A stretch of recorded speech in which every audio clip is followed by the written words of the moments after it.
Assalamualaikum warahmatullahi wabarakatuh. Sampurasun. Tepangkeun Nabi Abdi Fajri Pasya Suradi Putra ti kelas 10 MIPA 4. Di dieu abdi bade ngadongeng judulna Sasakala Cigondewa. Zaman baheula aya karajaan anu ngaranna Karajaan Sinangsari. Ari nu jadi rajana katelah Baginda Raja Singa Mandala. Raja anu adil tur wijaksana. Baginda Raja kagungan putri anu kersa sumedeng rumaja putri nyaeta Putri Mayang Sawintri.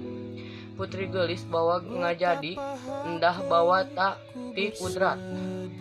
Kagelisan Putri Mayang Sawitri geus kawentar ka mana-mana. Ka mana mendi.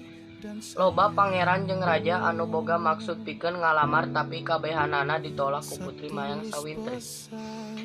Baginda Raja Singa Mandala kacida hariwangna. Dumeuh sakabeh pangeran jeung raja ditolak lamaranana. Baginda sieun raja-raja anu ditolak lamaranana teh nyerang ka nagara Sinangsari. Hiji waktu Raja Jaya dilaga di nagara Magasi datang jeung rombonganana.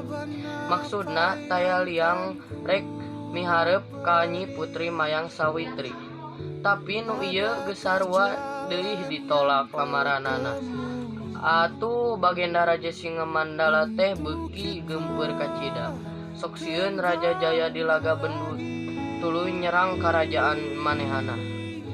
Teu jauh tina panyangka amarah Raja Jaya dilaga geus teu katahan lantaran lamaranana teh ditolak. Anjeunna ngajak perang ka Raja Singa Mandala. Raja Singa Mandala teu bisa